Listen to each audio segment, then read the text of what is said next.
성령님은 예수님과 똑같은 분이십니다. 성령님은 당신이 하나님의 말씀을 깨닫도록 도와주십니다. 성령님은 당신을 모든 실제 가운데로 인도하십니다. 성령님은 당신의 삶에 기름 부음을 가져오십니다. 아멘. 성령님은 당신이 열매를 맺게 하십니다. 성령님은 당신을 형통하게 하십니다. 성령님은 당신을 새롭고 신선하게 하십니다.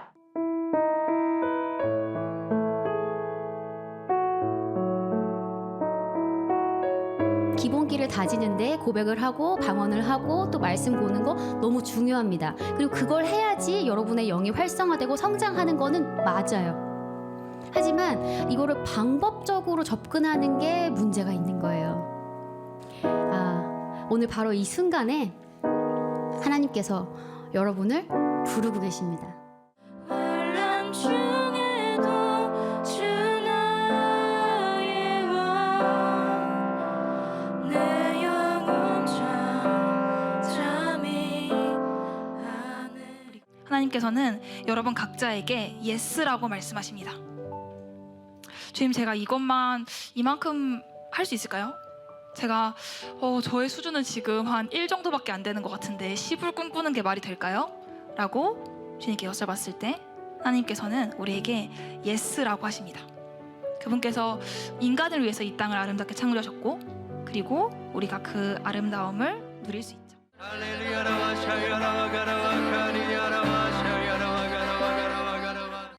네, 영상 3개 있었던 일들을 합친 영상입니다. 예담 동산, 항상 우리 그 성직자들이나 목회팀이 주관하고 했던 예담 동산이 아니라 올해는 특별히 우리 서전 전사님 팀에서 성도들이 강의하고 성도들이 발을 씻기고 또 신학 공부하지 않았던 분이 안수도 하고 같이 기도하고 하는 장면이고요. 또 하나는 우리 월십 살롱, 신학 공부하신 분이 없습니다. 그냥 성도들이 찬양하고 경배하고 고백하고, 그다음에 중고등부 요 메시지도 그냥 청년입니다. 20대 이제 중반, 신학 공부 따로 하지 않으셨어요. 물어봅니다. 우리 그리스도의 대사들 교회 하면 가장 먼저 떠오르는 단어가 무엇입니까? 라고 물어보니까 뭐라고 얘기했겠습니까? 네? 할렐루야! 성도들이 사역하는 교회. 평신도, 특별성도 주님이 나누신 적 없습니다. 교회는 나누었죠. 신학이나 혹은 전통적 율법 신학이 나누었지, 신약 성도들은 모두 성령 충만 받고 모두 기름 부음을 받고 모든 것을 아는 자들이고 하나님의 새로운 피조물들이고 하나님의 아들들이고 하나님의 의이고 하나님의 거룩함을 나타내는 거룩하고 흠없는 교회입니다. 할렐루야. 한번 고백합시다. 우리가 교회입니다. 교회를 우습게 여기지 마십시오. 마귀가 덜덜 떨고 있습니다. 성도들이 이렇게 고백할 수 있단 말이야. 지난 2년 동안 코로나로 말미암아서 고백을 싹 닫아버리셨는데 이제 교회 성도들이 일어나서 진리를 얘기하고 있단 말이야. 지금 천사가 아니지, 마귀의 조무래기들이 지금 덜덜덜 떨면서 분주하게 바쁘게 다니고 있습니다. 할렐루야. 세상을 이기는 승리는 이것이니 우리의 믿음입니다. 믿음이 있는 자는 진리를 고백하는 걸 멈출 수가 없습니다. 아멘. 여러분이 누구이고 내가 누구인지를 안다라면 복음을 전하는 걸 멈출 수가 없고 하나님이 누구이신지 복음이 무엇인지를 절대 막을 수가 없습니다. 지난 2년 동안 입을 닫았어요. 모이기를 패했습니다. 입술로 시인하는 거 못했어요. 찬양을 못했고 예수는 주라는 것을 고백할 때마다 사람들이 코로나 바이러스 때문에 입을 닫아버리고 하지 말라는 시대였습니다. 잠시 맛을 봤죠. 근데 교회는 그 자리에 머물 수가 없어요. 왜냐? 교회는 소리치는 복음이기 때문에. 할렐루야. 기독교는 고백입니다. 고백. 호몰로기요. 예수님이 누구신지, 예수 믿는 자들이 어떻게 되는지, 그가 어떤 존재인지, 하나님이 왜 오셨는지, 그로 말미암아 우리가 어떤 결과를 얻었는지를 우리가 선언하고 고백하는 것이죠. 가족들에게, 심지어 가족들끼리 만나도 저희 누님은 가까이 오지 말라고 했습니다. 서울에서 왔고 교회까지 다녔던 사람, 그런 시절이 있었습니다. 하지만 여러분, 그러면 우리는 멈출 수가 없어요. 복음을 전하지 않을 수가 없습니다. 저는 지난 2년 동안 의도적으로 부교육자 때부터 우리가 영적 존재라는 거, 그리고 영과 진리로 예배해야 된다는 것에서 의도적으로 말씀을 전했습니다. 왜냐?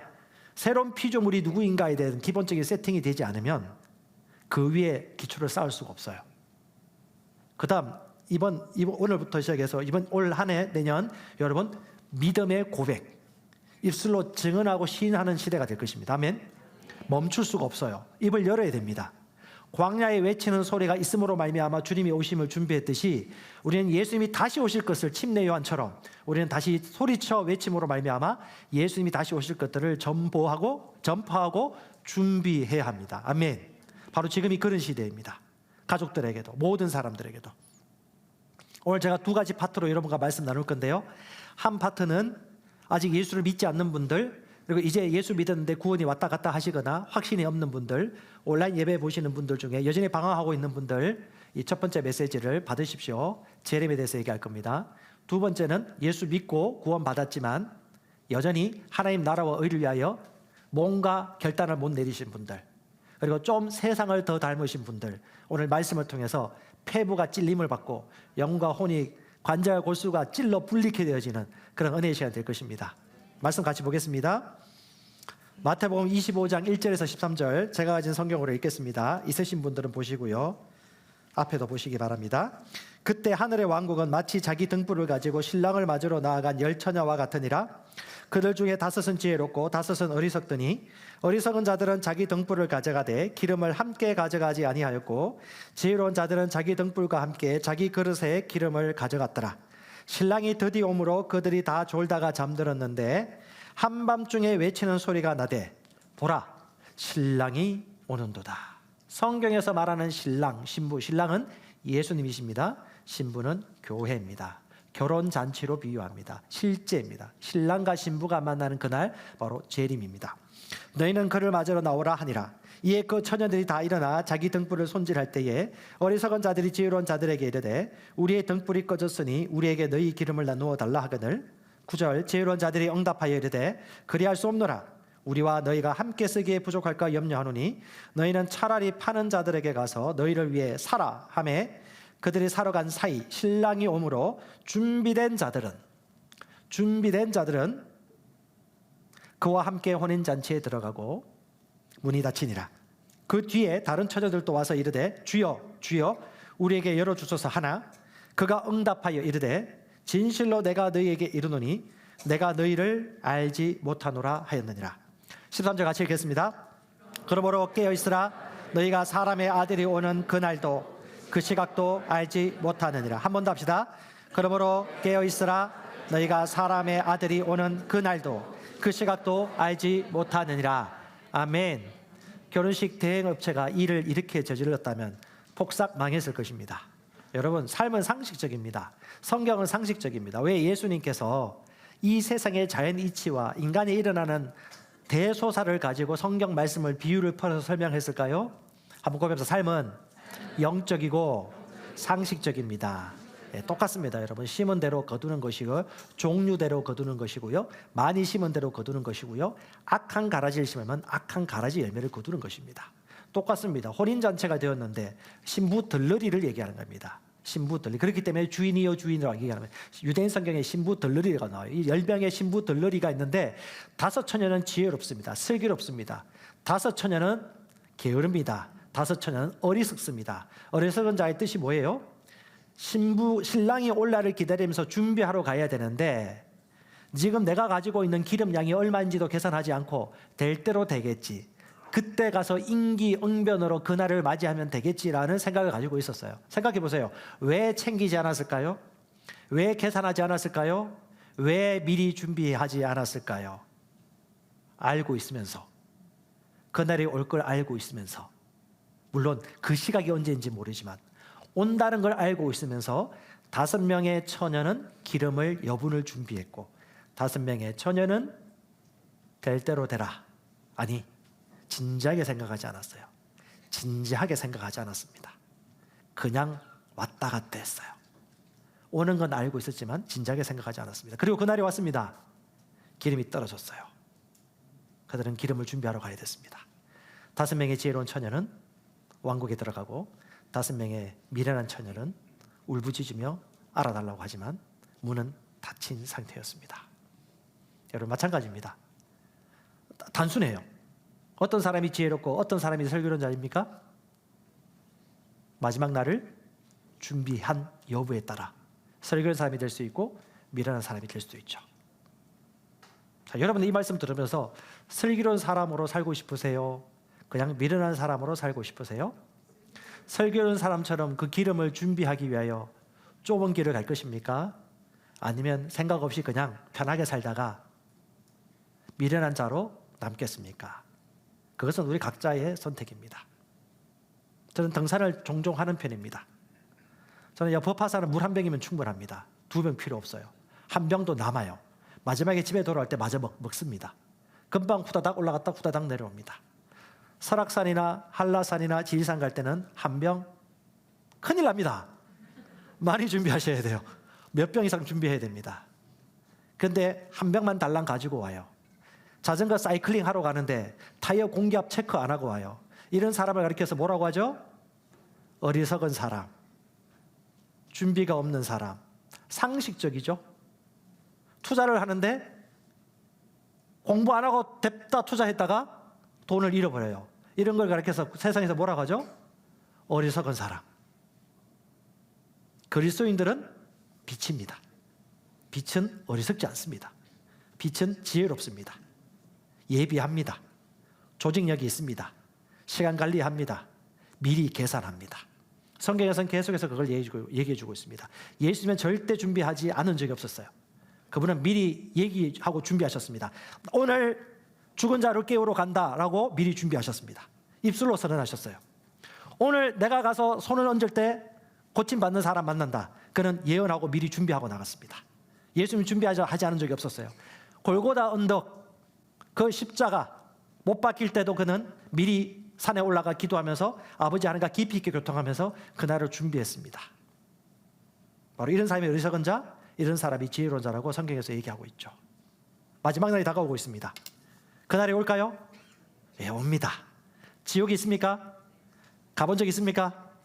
근데 어떻게 믿으세요? 예, 하나님의 말씀이 얘기하고 있습니다. 말씀은 하나님의 뜻입니다. 하나님의 마인드셋입니다. 하나님의 마인드가 뭐라고 말합니까? 그날이 올 것이다. 신랑이 올 것이다. 뭐라고 말하죠? 너희는 깨어있으라.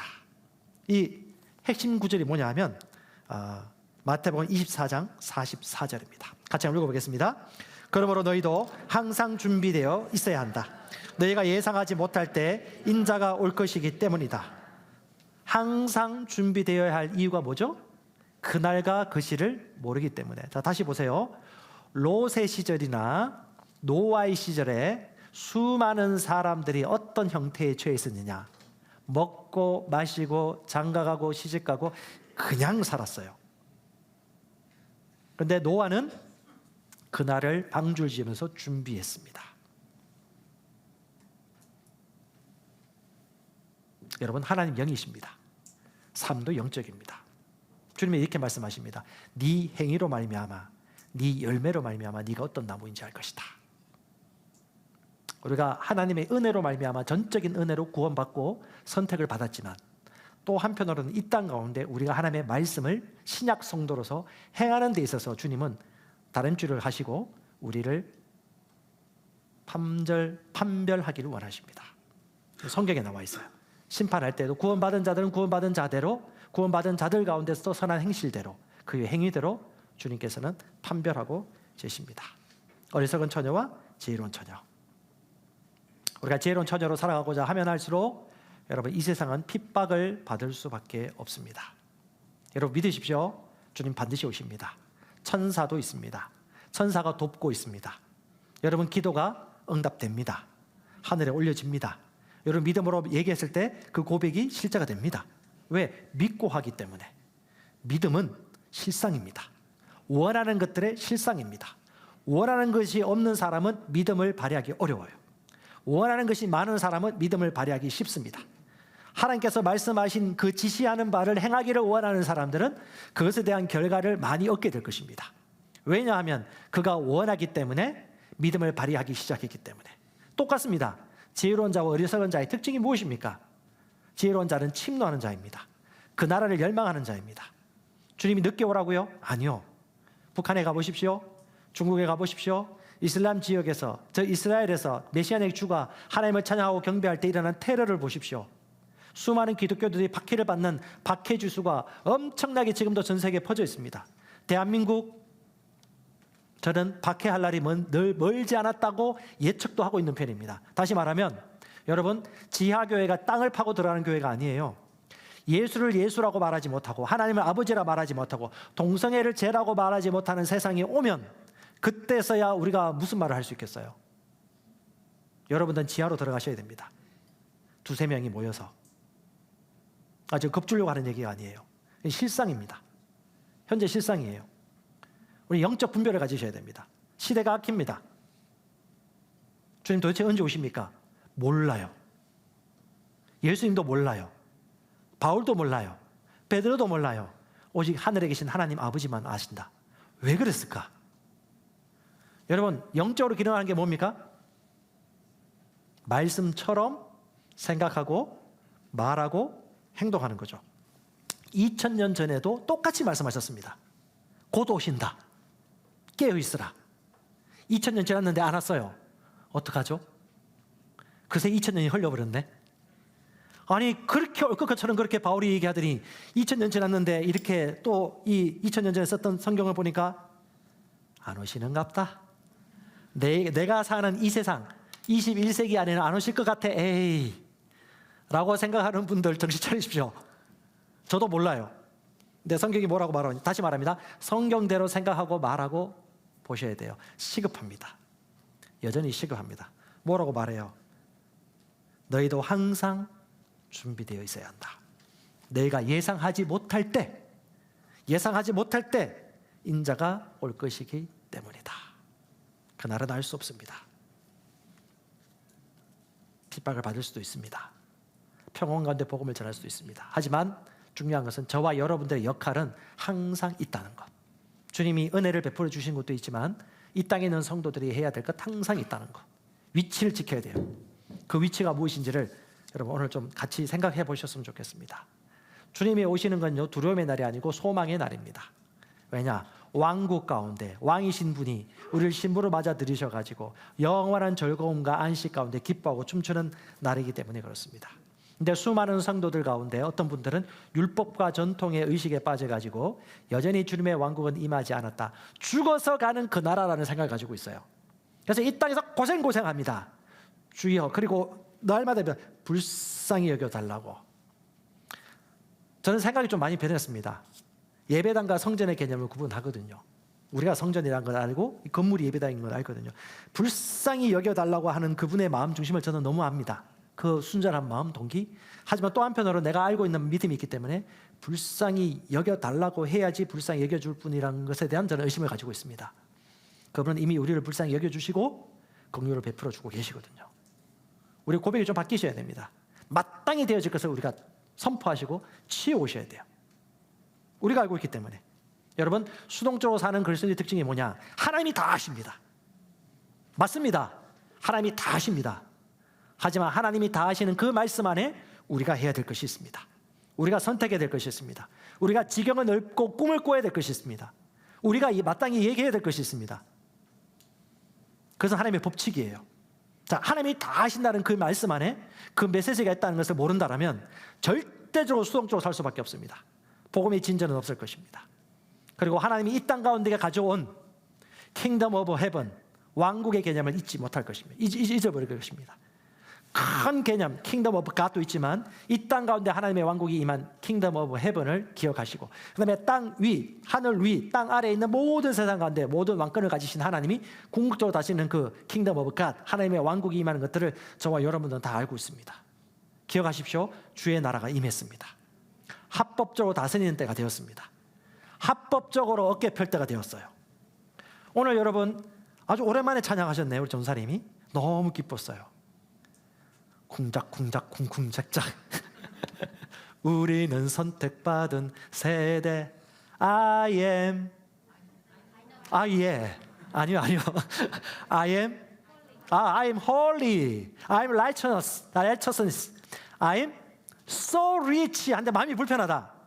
산 꼭대기에서 지금 내려와 있어요. 다시 말합니다, 여러분. 십자가의 완전성의 복음과 새로운 피조물의 복음의 차이가 왔다 갔다 하시는 분들이 여전히 많아요. 정죄를 당해요. 마음이 불편해요. 날아오를 수 있는데 날개가 꺾여요. 믿음대로 될지어다. 아멘.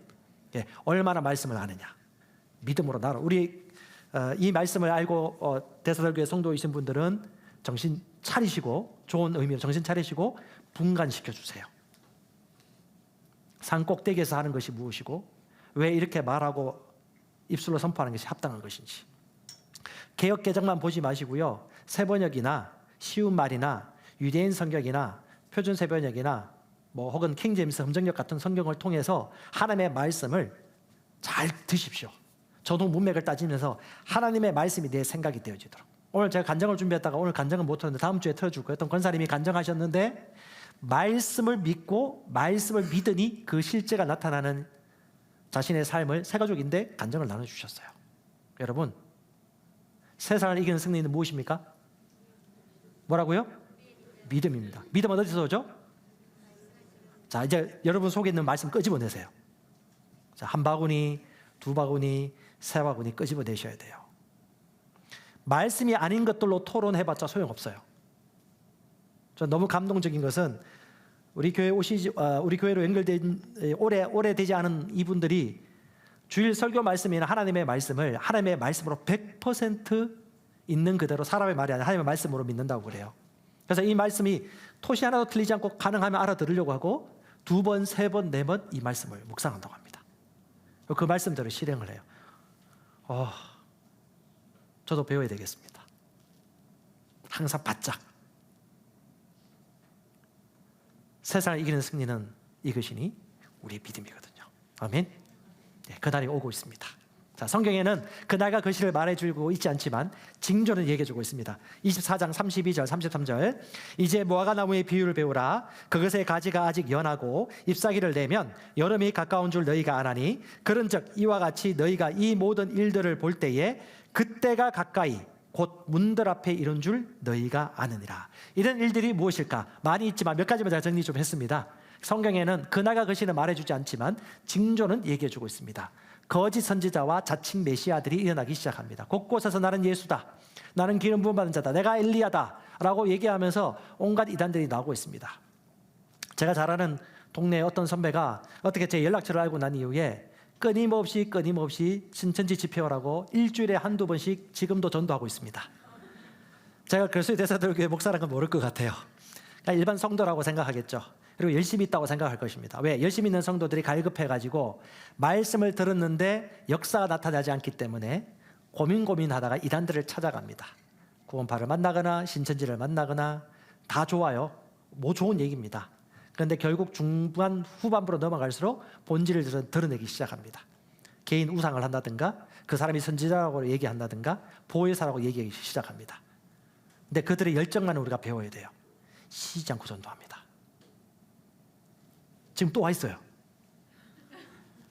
묵상을 얼마나 하는지, 집회 날짜, 집회 시간. 와, 이 가짜 복음도 믿는 사람도 이렇게 열정적인데 하물며 우리는 마땅히 그래야 되지 않을까? 이게 율법이 아닙니다. 원하는 분들에 한해서.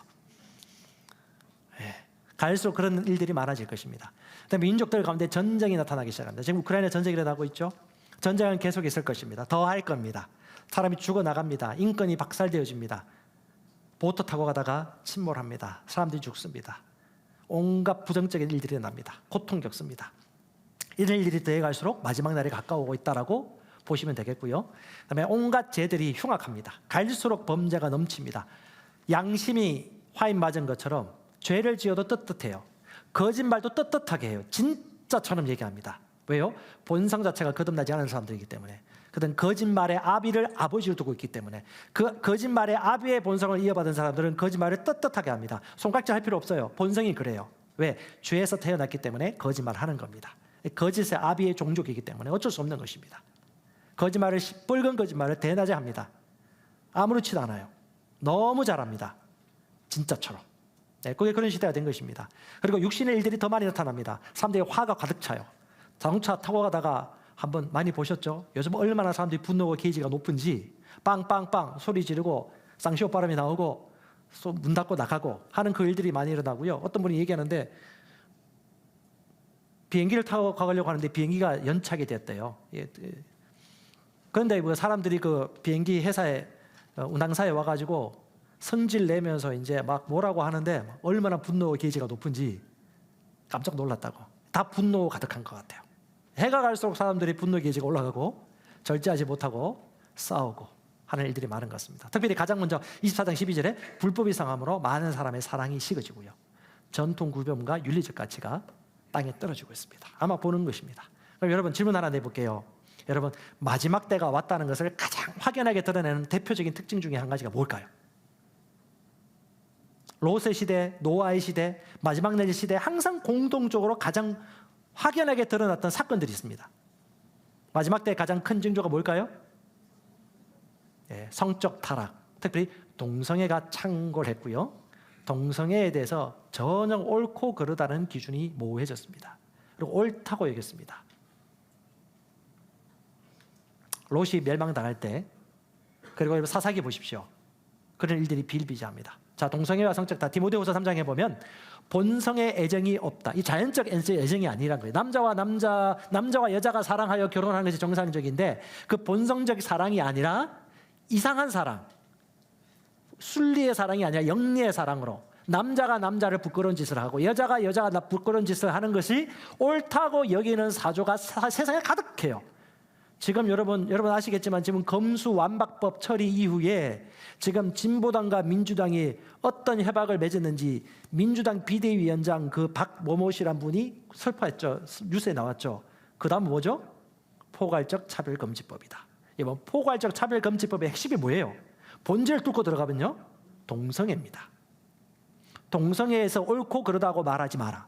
입을 여는 순간 당신은 처벌받을 것이다라고 법제화되는 순간 성경의 진리를 선포하는 것이 막혀버리고 교회는 사락하게 되어지고 지하교회로 들어갈 수밖에 없습니다. 제가 동성애에 대해서 하나님의 말씀이 잘못됐다라고 얘기하는 순간 법정 고소가 들어옵니다. 그럼 여러분들은 저를 이제 보기 힘들 거예요. 2년 3년 법정 고소가 들어가고 정사준사가 올라와서 동성애 동자하다가 또 법정 고소 들어가고 집사님 올라오셔야겠네. 예. 그리고 뿔뿔이 흩어져서 중국의 지하 성도들처럼 저기 이슬람권의 지하 성도들처럼 메시낙주처럼 좁은 길을 걸어가야 합니다. 너무 쉽게 생각하는 것 같아요. 여러분 생각해 보세요. 이 포괄적 차별금지법 통과되고 난 이후가 세상이 어떻게 될지 생각해 보세요. 너무 지금 죽어 있어요. 잠자고 있어요. 진리를 진리라고 빛을 빛이라고 말하지 못한다. 여러분 로마 박해 시대에도 예수님이 복음 전할 때 그 로마의 통치를 받고 있는 그 유대 땅에 침례 요한도 그렇고 예수님도 그렇고 복음을 전했죠. 물론 종교적인 박해자들이 십자가에 못 박도록 모욕을 했지만 그들은 복음을 전할 수 있었습니다. 그러다가 어떻게 해요? 로마 황제의 박해 때에 이르러서 거의 313년 되기까지 엄청나게 많은 사람들이 사자밥이 되고 밤중에 불타가지고 공중 조명, 인간 조명이 돼가지고 죽임을 당했고요. 도끼질 당했고요. 톱질을 당했습니다. 그게 뭐예요? 교회의 역사입니다. 그런 시대가 오지 말라는 법 없다고 생각합니다. 왜? 마지막 때가 가까울수록. 특징이니까. 자, without natural effects라고 합니다. 자연적인 본성과 사랑이 없어져요. 그리고 동성애, 게이, 레즈비언들이 자연적 애정이 없는 자들이 함께 모여가지고 부끄러운 욕심을 하는데 수치스러운 욕정이라고, 킹 제임스 버전은요 사악한 애정이라고 말합니다. 여러분, 하나님은 동성애자를 사랑하십니다. 그 영혼들을 위하여 그분이 죽으시고 속량하셨습니다. 하지만 그 죄는 미워하십니다. 죄는 죄요, 사람은 사랑하라고 말씀하셨습니다. 아멘. 우리가 이 위치를 잊으시면 되지 않아요. 하나님이 우리에게 맡겨주셨습니다. 빛을. 특별히 지난 기독교 세계관 강의 꼭 한번 들으라고 제가 다시 한번 강조하고 싶고요. 프란시스 세프 박사님 같은 경우는 1980, 90년대 같은 경우는 신학교라든가 웬만한 지도자들 같은 경우는 기독교 세계관을 책으로 공부하고요. 철학적인 사조, 어떻게 인본주의 이론과 유물 사관에서 나온 사관과 신본주의 성경에서 나온 사관들을 정확하게 분별하고 비교, 논증하는 이런 학문들이 있었는데 그게 다 사라졌어요. 지금 감정과 감각주의를 살고 있습니다. 분별하지 못해요. 상처받았으면 상처받은 거예요. 혐오받았어 하면 혐오 차별주의자가 되는 겁니다. 나는 혐오한 적 없는데 저 사람이 혐오받았다고 생각하기 때문에 차별되는 겁니다. 남성 혐오주의 난리 났죠 요즘. 이것도 하나의 사조입니다. 자, 차별금지법, 포괄적 차별금지법, 인권위에서 얘기했던 차별금지법 살펴보니까 거기서 처벌할 것들을 동성애는 비정상적이고 이성애는 정상적이다라는 의사 표현하는 순간 처벌당합니다. 동성애를 윤리와 도덕적으로 잣대를 대는 순간 처벌당합니다. 남자와 여자가 결혼하는 것이 정상이다라는 표현하는 순간 고소고발 들어가고 처벌 들어갑니다. 이건 군 인권위원회 센터장이 오른쪽에 있죠. 이분은 동성애자입니다. 군대 안 가겠다고 하다가 형을 1년 6개월 내지 2년 형기 살고 나와서 이 정부 하에서 군 인권위원장이 되었습니다. 지금 군대 복무하시는 분들이나 군대 다녀오신 분들 아실 거예요. 얼마 전 군인들이 전투력을 손실했는지, 질서가 무너졌는지, 인권 하나로 말미암아 인권도 사회 질서와 더불어서 전투력과 원래 군인이 가지고 있는 본연의 의무를 감당할 수 있는 범위 내에서 군 인권들이 획기적으로 발전돼야 되는데 이 인권이란 주제 하나로 다른 모든 것을 싸그리 무시해버리고 너무 심각한 위기가 되었습니다. 저기 나오는 게 뭐냐면 군형법 29조의 6항인가 2항의 특징이 뭐냐면요. 혐오에 대한 차별을 하지 혐오에 대한 처벌을 혐오에 대해서 처벌을 할 수밖에 없다. 처벌법에 대해서 삭제하라는 얘기예요. 그러니까 군대 내 동성애를 허용하라. 학문 성관계와 남자들 간에 동성애를 허용하라. 자유다. 소수의 그들이 원하는 바를 위하여 다수가 입을 막고 전투력 손실할 수 있도록 길을 열어주는 것이 어디서 나온 사상입니까? 이게 정치 이야기입니까? 저는 만약 포괄적 차별금지법과 이런 동성애에 대해서 막는 법안을 하고 이것이 옳지 않다고 하는 당이 있다면 저는 그런 당을 찍을 것입니다. 왜냐? 하나님의 말씀이 말하는 같은 의견을 가지고 있는 정치인들이기 때문에. 이게 정치 이야기라고요? 정치가 뭔지 모르는 분들입니다. 여러분, 세상은 수십 년, 수백 년 전부터 영적인 전쟁이었습니다. 하나님으로부터 나온 사상과 인간으로부터 나온 사상이 충돌되었습니다. 지금 이 시간 그걸 다 얘기할 수는 없고요. 그래서 여러분 책을 좀 읽어보시고 또 그 영상을 좀 보라고 얘기를 해주고 싶습니다. 넘겨주시면요. 핀란드의 전 내무장관입니다. 성경적 결혼관, 성경에 관계된 소책자를 나누었는데 이 책자를 읽었던 사람들 중에 어떤 사람이 고발을 했어요. 성경 이야기를 나눈 겁니다. 고발당해가지고 2년 동안 법적 투쟁에 들어갔어요. 이후에 결과는 참 감사하게 무죄는 되었지만 엄청난 벌금과 처벌을 받을 수 있는 혐오 죄를 덮어씌울 수 있는 그런 일이 있었습니다. 이게 남 얘기 아닙니다. 지금 현재 일어나고 있는 일들입니다. 그 다음 넘겨보시면요. 우리나라 미국의 이번에 4월 1일자입니다. 미국의 여권에 공식적으로 제3의 성이 들어가기 시작했습니다. 남자, 여자 이외의 성을 공식적으로 표기하도록 했고요. 무지개 무슨 뜻인 줄 아시죠? 넘겨보시면요. 우리나라 대선 후보 중에 한 분이 공식적으로 얘기했습니다. 학교에 성별 구분 없는 아주 아름다운 얘기죠. 모두를 위한 화장실을 설치하겠다. 남자와 여자가 들어가서 목욕도 하고 남자와 여자가 같이 쓸 수 있는 화장실을 공약했습니다. 근데 이 사람과 연관되어 있는 멤버들과 어떤 정치인들이 결탁되어서 이 세상의 정사와 권세를 가지고요. 하나님의 말씀을 가로막고 법을 공포하고 시행하면요. 여러분 그때는요. 전세가 바뀐 겁니다. 저는 위기를 조장하기 위해서 하는 얘기 아닙니다. 팩트입니다. 너무 위기의식이 없기 때문에. 우리가 지난 한 달 반 정도 우리가 나라와 민족을 위해서 기도할 때 이런 내용들 다 기도했었습니다. 학교에서 가르치고 있는 교육이 지금 어떤 실상인지, 교육감들이 상당히 반성경적인 교육감들이 정책을 필모로 말미암아서 얼마나 순리가 영리로 바뀌고 있고 이상한 것이 정상에 되어지는 사회가 되었는지를 여러분 성경에 비추어서 다시 베라 사람들처럼 삼고하고 분석하고 연구하고 우리 이 땅에 있는 비친 그리스도인들이 뭘 해야 될지를 고민하고 행동해야 될 때입니다. 그래서 프란시스 세프는 그 얘기한 거예요. 기독교인들이요 정치, 경제, 사회, 문화에 있어서 여러분들의 역할이 있습니다. 여러분, 정경분리의 핵심은요, 교회가 정치에 관여하지 말라는 의미가 아니고 하나님이 가지고 있는 신적 권위와 성경 말씀의 진리들을 정치와 이 세상 권력이 침해할 수 없다라는 원리입니다. 그걸 바꾸어서 교회를 핍박하고 하나님의 말씀을 못 박음하는 이것들을 정리화시키기 위하여 이론을 바꿔버린 것이죠. 그래서 여러분, 오늘날 그리스도인들이 깨어있어야 됩니다. 같이 고백합시다. 나는 지혜롭습니다. 우리 어리석지 않죠? 예.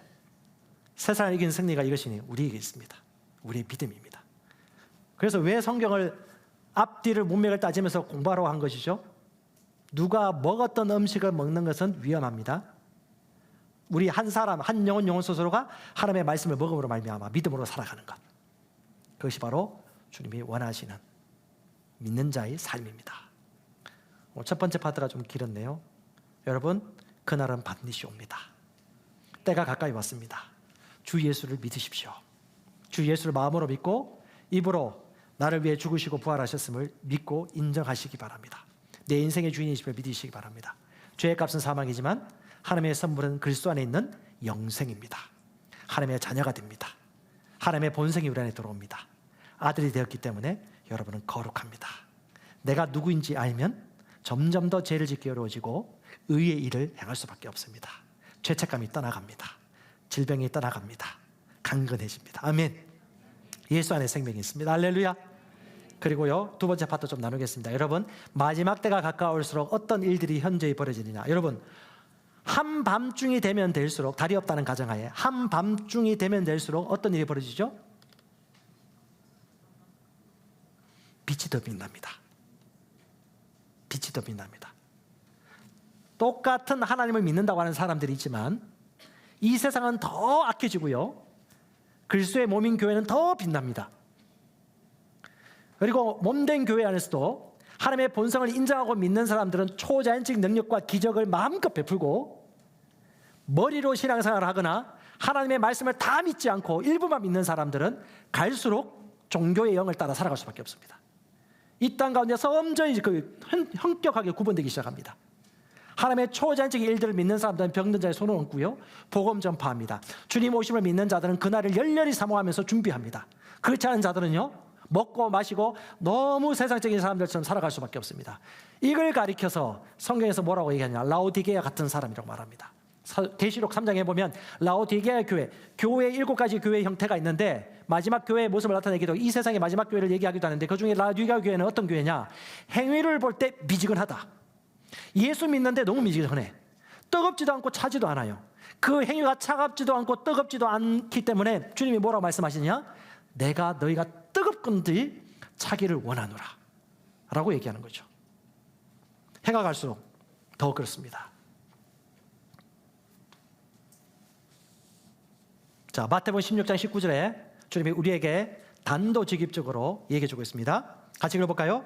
내가 하늘의 왕국의 열쇠들을 너에게 주리니 무엇이든지 네가 땅에서 묶으면 그것이 하늘에서 묶일 것이요, 무엇이든지 네가 땅에서 풀면 그것이 하늘에서 풀리리라. 아멘. 여기서 너라는 단어가 몇 번 나오죠? 이 당신이 누구입니까? 교회입니다. 믿는 자들에게 뭘 말씀하셨어요? 내가 너에게 준다. 뭘? 키를 주겠다.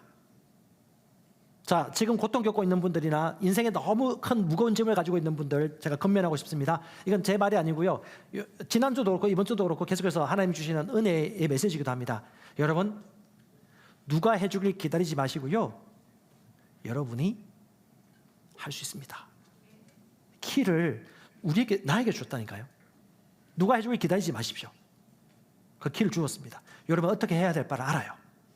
질병에서 걸어 나오고, 그 두려움에서 걸어 나오고, 그 어려움에서 뛰쳐나오도록 주님께서 여러분 안에 그 하나님의 왕국의 부유함들 다 심어주셨습니다. 그걸 고백하시고 작정하세요. 솔직히 제 마음은요, 같이 뛰어나가가지고 다 얘기해주고 도와주고 싶어. 근데 그 사람은 이제 그럴 사람이 아니거든요.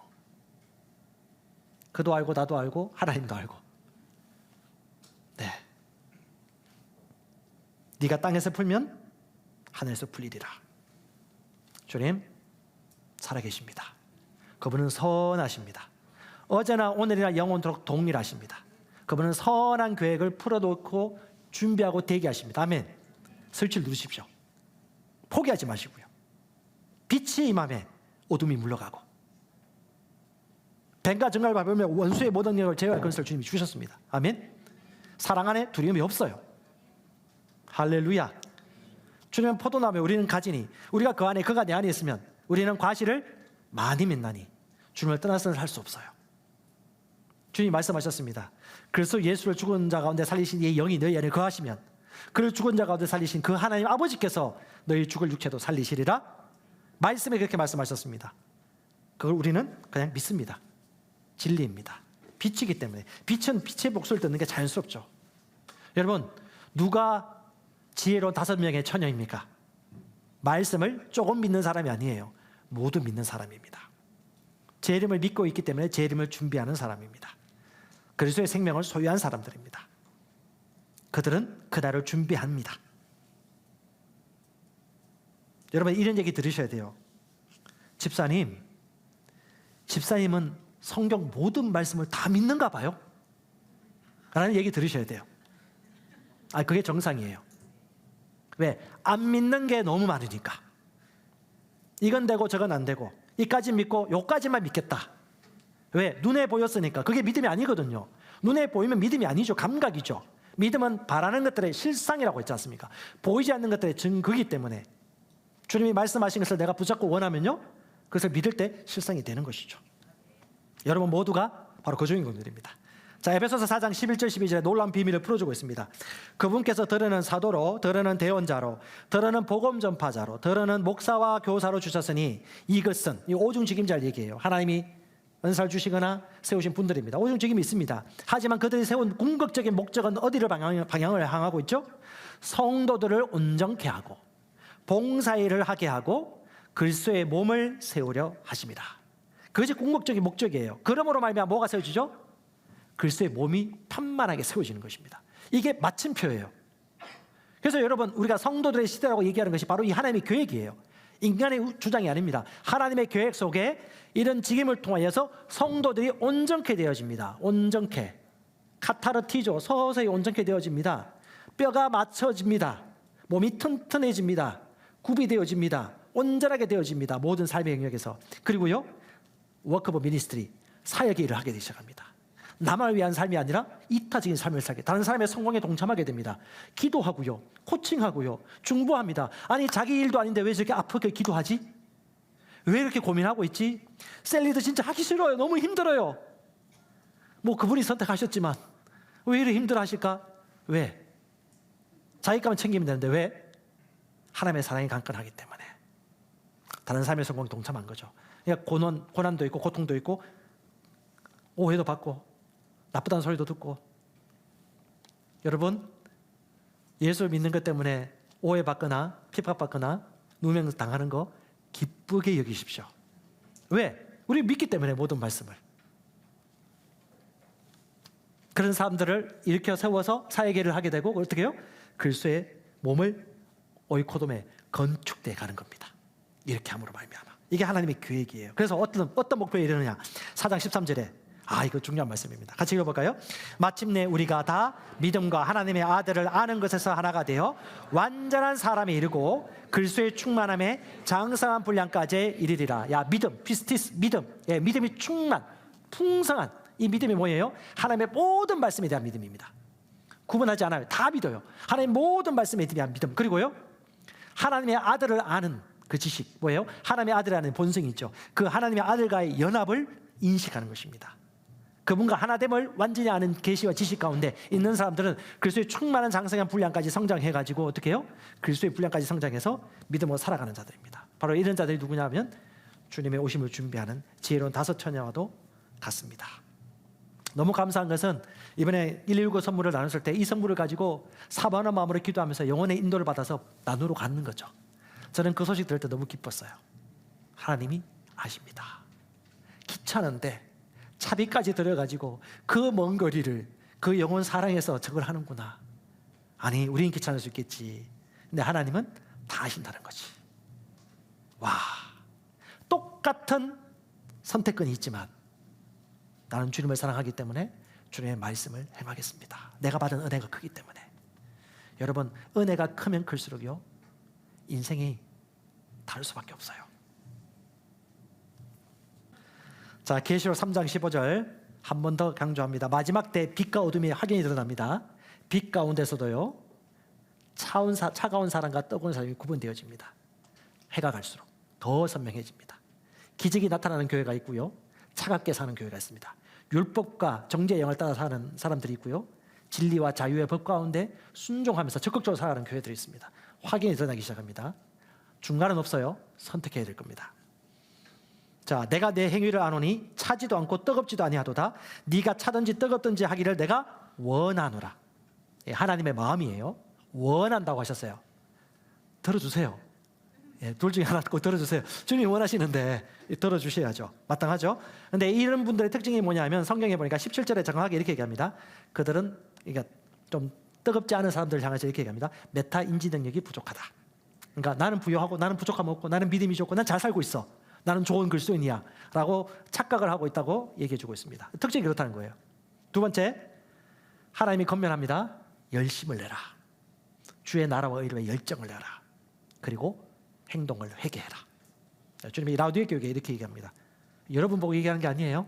예, 마지막 때 이런 교회의 특징 가운데 이런 라우디게 교회 같은 부분들도 있다. 자, 여러분, 우리가 지금 불신자를 위해서 포커스를 맞추고 하는 일들도 있을 수 있고, 이 땅에 우리 세론들이나 우리 성도를 위해서 포커스를 맞추고 하는 사역들도 있습니다. 근데 중요한 건 뭐냐? 해가 가면 갈수록 여러분 깨어 있으셔야 돼요. 마귀가 속입니다. 불신자와 잃어버린 영혼들을 위한 초점을 10% 했다면 40%까지 올리십시오.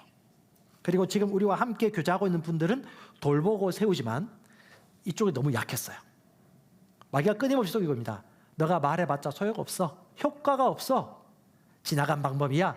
고리타분한 얘기 하지 마. 천국 가지요? 아이고, 언택적 얘기를 하고 있는 거야. 끊임없이 사회 문화를 통해서 반안티 문화를 이 세상 마귀 사탄은요 만들고 있습니다. 하지만 여러분 기억하십시오. 주님이 오실 그날은 소망의 날입니다. 반드시 그날 모든 것이 계수되어지고 모든 걸 알게 될 때가 올 것입니다. 우리가 그것을 기억하셔야 됩니다. 자, 로마서 5장 17절 여러분 잘 아시는 말씀입니다. 한 사람의 범죄로 말미암아 사망이 통치하고 왕노로 됐듯이 한 사람 예수 그리스도로 말미암아 우리 은혜와 의를 믿는 자, 은혜와 의의 선물을 넘치게 받는 우리 교회와 믿는 자들은요 reign in life, 생명 안에서 다스리리라. 아멘. 은혜가 임했습니다. 예, 이런 사람들은요 의에서 태어났습니다. 빛에서 태어났기 때문에 빛의 일을 하는 게 당연한 거예요. 죄를 지어서 죄인이 되는 게 아니라 죄에서 태어났기 때문에 죄인이 되었듯이 우리가 빛과 하늘에서 태어난 자이기 때문에 하늘의 일과 빛의 일들을 하는 건 당연한 거죠. 근데 하나님이 우리에게 소망에 주신 메시지가 있습니다. 뭐냐? 제 이름을 두려워하지 말아라, 기뻐해라. 근데 이 소망이 우리를 부끄럽게 하지 않을 이유가 있어. 뭡니까? 주님 오심을 준비하는 이 소망이 부끄럽지 않을 이유가 뭡니까? 우리에게 주신 성령으로 말미암아 하나님의 사랑이 우리 마음에 있기 때문이지. 내 안에 그 사랑이 있어. 그 사랑을 그냥 나타나도록 네가 양보하고 행동하기만 하면 너는 제 이름을 준비하는 거야. 할렐루야. 하나님의 사랑을 나타내며 사십시다. 주고백사 나는 사랑하며 삽니다. 여러분 특별한 거 아니에요. 전도지 들고 안 나가셔도 돼요. 사랑하며 사시면 됩니다. 그 영혼을 위하여 눈물로 기도하고. 저는 뭐 짧은 시간 직장생활 좀 하고 했지만 목적과 목표를 철저하게 알고 저는 뭐 20세 때부터 전도 훈련 받았으니까 저 위에 부장님이 있었습니다. 이 부장님 전도하기 위해서 엄청 잘했죠. 예, 출근 시간 잘 지키고 잘못했으면 진짜 잘못했다고 엎드릴 정도로 미안하다고 얘기했고 최대한 정직하게 살았고 업무도 맡아 있는 거 최대한 잘하려고 했고 때가 되었습니다. DD를 잡았습니다. 그리고 식사 대접하겠다고 불렀습니다. 그리고 맛있는 식사를 건사하게 대접했습니다. 그리고 제가 인격과 인격으로 얘기했습니다. 저는 우리 부장님께서 예수 그리스도를 믿었으면 좋겠습니다. 물론 거절할 수도 있고 선택할 수도 있습니다. 선택은 부장님이 하시지만 제가 너무너무 좋아하고 사랑하고 아끼는 분들한테 제가 이 복음을 꼭 전합니다. 라고 하면서 복음을 나눴습니다. 식사 맛있게 하고 커피 한 잔 쫙 마시고 그 얘기를 듣더니 거절하셨습니다. 뭐 거절 안 할 줄 알았습니까? 뭐 제가 들어도 다 거절하고 믿어야 됩니까? 저는 감사했습니다. 그에게 선택할 수 있는 기회를 한번 주었다는 것. 그 이후에도 그 기회가 올 수 있어요. 여러분 마찬가지입니다. 지금 내가 심은 것에서 열매가 없고 지금 그렇게 가족들에게 그렇게 에너지와 선을 행하였음에도 불구하고 열매가 없더라도 실망하고 낙담하지 마십시오. 그 마귀의 속임수예요. 하늘나라에서는 심은 대로 거둡니다. 종류대로 거둡니다. 아멘. 네, 마찬가지입니다. 주님의 오심을 준비하는 자들은요, 사랑으로 심었으면요, 그 심은 것에 대한 결과는 반드시 옵니다. 주님이 다시 말씀합니다. 마태복음 18장 18절에 네가 묶으면, 이 땅에서 묶으면 하늘에서 묶일 것이요 이 땅에서 풀면 하늘에서도 풀리리라. 믿으냐? 믿습니까? 여러분이 키를 가지고 있어요? 자리에서 일어나십시다. 정주영 회장의 책을 저 읽고 있는데요, 우리 산업세대 1세대 욕군인 정주영 씨나 뭐 김우중 씨나 이병철 씨나 이분들의 특징이 뭔지 아세요? 정주영 회장의 공통적인 말이 그겁니다. 해봤어? 왜 안 된다고 얘기해? 해봤냐고? 그분은 했죠. 그리고 이런 것들이 얼마나 많습니까? 근데 저는 성경적 기독교 가치관, 하나님의 마인드셋을 탐구해보면 사도 바울의 서신에서도 빌립보서 4장 8절 이하에 말하고 있지만 할 수 있거든이 무슨 말이냐? 믿는 자에게 능치 못할 일이 없지 않느냐? 라고 주님께서 말해주고 있어요. 여러분 지금까지 안 된다고 생각했던 그 일, 그 영혼 생각하시면서 여러분 이 시간 믿음을 발휘하십시다. 오늘 고백하십시다. 고백. 그리십시오. 하나님을 경배하시고 하나님이 원하시는 세상이 만들어져 가고 있는 것을 우리 키를 가지고 있는 우리가 입술로 시인하지 않겠습니까? 아멘? 경배하고 찬양하고 불러오십시오. 취합시다. 할렐루야.